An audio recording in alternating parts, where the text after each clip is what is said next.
you see? Tell me. Please, tell me. पिछले 2 videos में हमने देखा है कि कैसे यूहन्ना ने परमेश्वर से अंतिम समय के बारे में बहुत सारे दर्शन देखे। हमने देखा कि यूहन्ना ने 2 गवाहों का दर्शन देखा और फिर परमेश्वर के क्रोध का दर्शन देखा और समुद्र से निकल रहे एक पशु का दर्शन देखा। तभी एक फरिश्ता यूहन्ना के पास आता है और उसे समझाता है कि ये जो पशु तुमने देखा है ये इशारा करता है एक इंसान की तरफ जो एक दिन आएगा, जो बुरा होगा, अधर्मी होगा और वो ही एंटी क्राइस्ट होगा। तो इस वीडियो में हम देखेंगे बाइबल की उस सच्चाई को जो हमें बताती है कि एंटी क्राइस्ट क्या करेगा।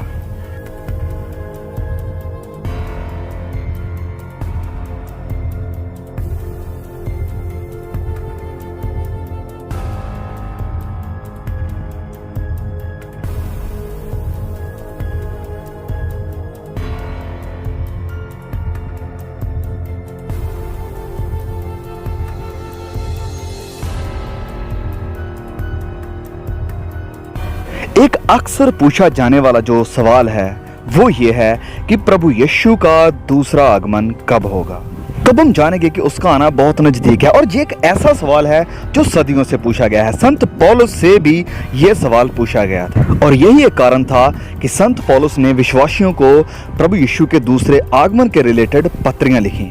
पहला थिस्सलुनीकियों अध्याय 4 में प्रेरित पौलुस इस चर्च को दिलासा देते हुए, उत्साहित करते हुए कह रहे हैं कि हाँ, प्रभु यीशु एक दिन जरूर आएंगे और वह लोग उसे मिलने के लिए बादलों पर उठा लिए जाएंगे। तो पौलुस अपने पढ़ने वालों को ये बता रहे हैं कि प्रभु यीशु जरूर आएंगे अपने लोगों को इकट्ठा करने के लिए। लेकिन पौलुस हमें किसी और चीज के बारे में भी याद दिलाना चाहते हैं जो पहले होगा।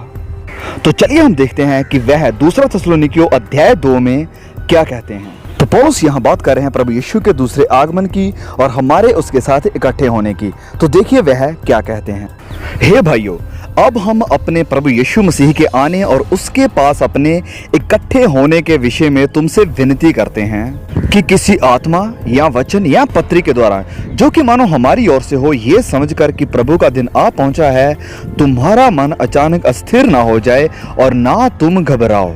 किसी रीति से किसी के धोखे में ना आना, क्योंकि वह दिन ना आएगा जब तक धर्म का त्याग ना हो ले और वह पाप का पुरुष अर्थात विनाश का पुत्र प्रकट ना हो। तो पौलुस कह रहे हैं कि प्रभु यीशु के दूसरे आगमन के विषय में और हमारे उसके साथ बादलों पर इकट्ठे होने के विषय में तुम्हें कोई गुमराह ना करे, क्योंकि वह दिन नहीं आएगा जब तक पहले धर्म का त्याग ना हो ले और ये विनाश का पुत्र प्रकट ना हो ले। तो संत पौलुस उसके पढ़ने वालों को ये पूरी तरह स्पष्ट कर रहे हैं कि प्रभु यीशु के दूसरे आगमन से पहले ये अधर्म का पुत्र, जो कि इशारा कर रहा है एंटी क्राइस्ट की तरफ, कि वह इस पृथ्वी पर होगा। तो अब शायद आपको पता चल गया होगा कि क्यों हम एंटी क्राइस्ट के बारे में बात कर रहे हैं, क्योंकि एंटी क्राइस्ट का समय एक दिन जरूर आएगा। तो इस कारण हम इसे नजरअंदाज बिल्कुल नहीं कर सकते हैं। तो पिछले 2 वीडियोस में हमने देखा था कि दानियल ने भी एंटी क्राइस्ट के बारे में कुछ दर्शन देखे थे। दानियल ने देखा कि कैसे ये एंटी क्राइस्ट एक झूठे मसीहा के रूप में लोगों के सामने होगा और जैसे प्रभु यीशु ने 3.5 साल अपनी सेवकाई को किया, वैसे ही ये एंटी क्राइस्ट भी 3.5 साल तक अपनी सेवकाई को करेगा, लेकिन इसकी सेवकाई बुरी सेवकाई होगी। तो जो एक बात हमने इन सारी वीडियो से सीखी है वो ये है कि परमेश्वर एक बहुत ही बड़े प्लानर हैं। वह अक्सर प्रोफेटिक पैरेलल यानी समानता में काम करते हैं ताकि हम समझ सकें कि जो होने वाला है वह पहले भी हो चुका है। पिछले 2 वीडियो से हमने ये सीखा था कि 27 AD को जब प्रभु यीशु लोगों के बीच में आए तो इस 7 साल के पीरियड के बीच में मिडल में उसके शरीर को यानी परमेश्वर के मंदिर को तोड़ा गया, बलिदान किया गया और फिर वह मुर्दों में से जी उठे। फिर हमने देखा दानियल अध्याय 9 में कि प्रभु यीशु के दिनों की ये 7 सालों की समानता भविष्य में भी होगी और भविष्य में जैसे कि प्रभु यीशु का शरीर परमेश्वर का मंदिर 7 साल के बीच में तोड़ा गया, बलिदान किया गया, वैसे ही ये झूठा मसीहा आएगा, परमेश्वर के मंदिर को तोड़ेगा फ्यूचर में, यानी भविष्य में आने वाले 7 सालों के बीच में। अब मैं आपसे कुछ शेयर करना चाहता हूं जिसके बारे में बात करने के लिए पिछले वीडियोस में हमारे पास टाइम नहीं था। याद है कैसे प्रभु यीशु अपने 7 सालों के पीरियड के शुरुआत में अपने लोगों के बीच में आए और फिर 3.5 सालों के बाद उसे क्रूस पर चढ़ाया गया और फिर वह मुर्दों में से जी उठे। तो आप माने या ना माने, लेकिन हमें यह मानना पड़ेगा कि झूठे मसीहा के साथ भी ऐसे ही कुछ होगा आने वाले समय में। आपको याद होगा पिछले वीडियोस में हमने देखा था कि इस एंटी क्राइस्ट को शैतानी ताकतें, शैतानी शक्तियां दी जाएंगी इस 7 साल के समय के बीच में। लेकिन यह भी माना जा सकता है कि वह एंटी क्राइस्ट इस पॉइंट से पहले ही इस पृथ्वी पर हो। तो अगर वह अपने 7 साल के समय के शुरुआत में ही लोगों के सामने है इस पहले हिस्से में, तो यह स्पष्ट नहीं होगा कि वह असल में कौन है, क्योंकि उसे ताकत और उसे अधिकार दिया जाता है इस 7 साल के समय के बीच में, और तभी वह प्रकट होता है और तभी वह परमेश्वर के लोगों का, परमेश्वर के मंदिर का नाश करना शुरू करता है। इस कारण बहुत से लोग ये विश्वास करते हैं कि एंटी क्राइस्ट इस पृथ्वी पर होगा इस 7 साल के शुरुआत में, लेकिन किसी अलग पहचान में। अब एक अनुवाद के अनुसार, जो मैं मानता हूं कि यह सही है, यह माना जाता है कि इस 7 साल के पीरियड के शुरुआत में ये एंटी क्राइस्ट एक नेशनल, एक पॉलिटिकल लीडर के रूप में सबके सामने आएगा। वह एक इंसान के रूप में होगा, पूरी तरह एक नॉर्मल ह्यूमन बीइंग की तरह। लेकिन इस 7 साल के पीरियड के बीच में, मिडल में कुछ होगा।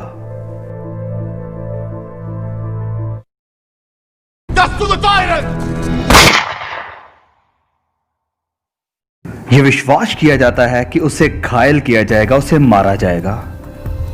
देखिए, पवित्र बाइबल हमें बताती है कि जब ये अधर्म का पुरुष अपने राज्य को शुरू करता है तो उसे शैतानी शक्तियां और ताकतें दी जाएंगी और शैतान लोगों को झूठे चमत्कारों के साथ गुमराह करेगा। तो देखिए यहां प्रकाशित वाक्य अध्याय 13 वचन 3 में क्या लिखा है। और उसके सिरों में से एक पर ऐसा भारी घाव लगा देखा मानो वह मरने पर है। फिर उसका प्राण घातक घाव अच्छा हो गया और सारी पृथ्वी के लोग उस पशु के पीछे अचंभा करते हुए चले। इस कारण बहुत से बाइबल टीचर ये पॉइंट बनाते हैं कि अगर ये दुनिया इस अधर्म के पुरुष की पूजा करेगी तो वो इसलिए क्योंकि वह दिखावा ये करेगा कि उसे मारा गया है, और ऐसे करके शैतान लोगों को झूठे चमत्कार से गुमराह करेगा कि वह लोग ये माने कि वह मुर्दों में से जी उठा है, और फिर दुनिया मानेगी कि वह डिवाइन है, खुदा है। अब ये सब कुछ इतना इंटरेस्टिंग क्यों है?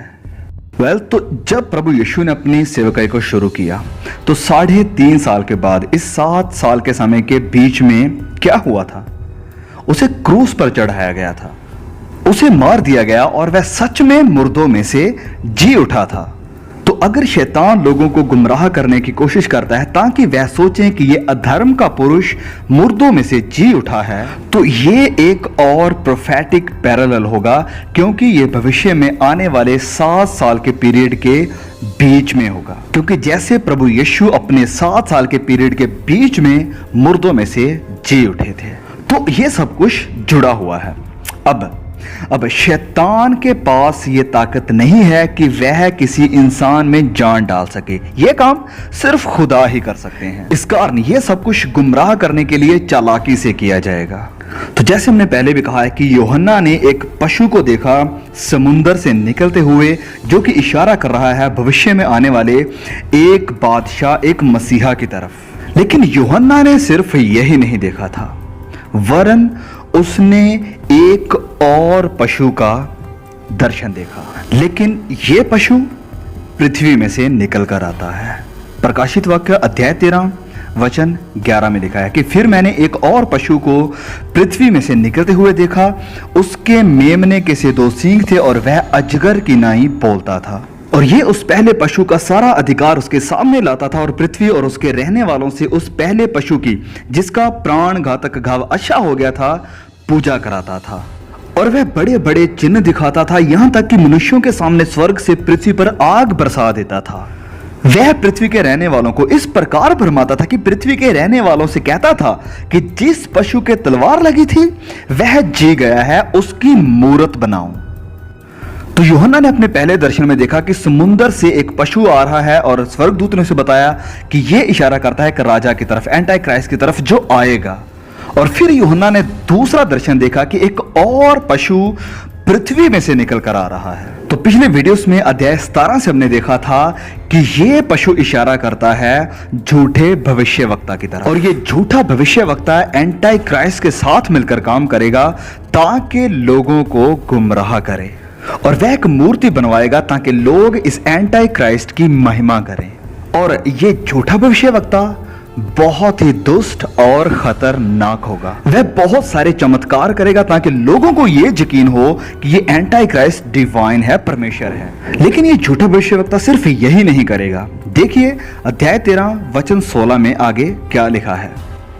और उसने छोटे बड़े धनी कंगाल स्वतंत्र और दास सबके दाहिने हाथ या उनके माथे पर एक एक शाप करा दी कि उसको छोड़ जिस पर शाप अर्थात पशु का नाम या उसके नाम का अंक हो और कोई लेन देन ना कर सके। तो एक बार जब ये एंटी क्राइस्ट और झूठा भविष्यवक्ता ताकत में आते हैं तो वह लोगों से एक वाचा बांधेंगे कि वह उसकी शाप लें, और अगर वह उसकी शाप ले लेते हैं तभी वह कोई भी लेन देन कर सकेंगे। तो ये पशु यानी कि एंटी क्राइस्ट एक वर्ल्ड वाइड इकोनॉमी को, अर्थव्यवस्था को स्थापित करेगा। अब ये शाप या मार्क क्या होगा? तो अगर हम कुछ साल पीछे जाएं, 15 साल, 20 साल, 25 साल, तो बहुत सारे टीचर ये मानते और सोचते थे कि ये शाप होगी कोई टैटू या कोई स्टैंप जिसे लोग अपने शरीर पर लगाएंगे, और अगर कोई इसे लेने से इनकार करता है तो उसे प्रोसिक्यूट किया जाएगा, वह किसी भी तरह का कोई भी लेन देन नहीं कर सकेगा। लेकिन इसके साथ इश्यू था, प्रॉब्लम यह थी कि इसे समझना मुश्किल था कि कैसे ये स्टैंप या कोई टैटू आपके खरीदने और बेचने लेन देन की सिस्टम को कैसे कंट्रोल करेगा। और यह कल्पना करना भी मुश्किल था कि कैसे ये वर्ल्ड वाइड ट्रैकिंग सिस्टम शुरू किया जाएगा जिससे यह पता चल सके कि आपके पास ये टैटू या स्टैंप है कि नहीं है। लेकिन पिछले कुछ सालों से सब कुछ बदल गया है। ये टेक्नोलॉजी बिजली की रफ्तार से भी कहीं ज्यादा तेजी से आगे बढ़ रही है। अब ऐसे ऐसे ट्रैकिंग सिस्टम है जिससे किसी को भी ट्रैक किया जा सकता है, इस आधार पर नहीं कि उसके पास टैटू है या नहीं है, वरन एक शाप के आधार पर, एक चिप को लगाने से।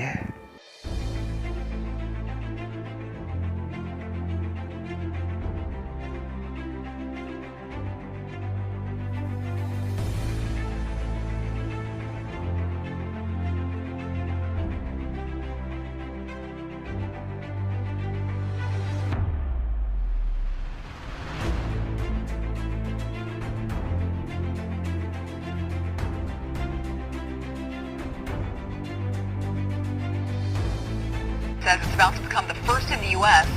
to offer microchip implants to its employees. You heard that right. Microchip implants under the skin. Now you can buy something nowadays using your phone. What if you could use a microchip inside your hand instead? Todd, you're going to show us how this could potentially work. Yes, basically what this is considered is a breakthrough market in an office complex. We'll come up, scan the item, we'll hit pay with credit card, and it's asking to swipe my proximity payment now. I'll hold my hand up, just like the cell phone, and it will pay for my phone.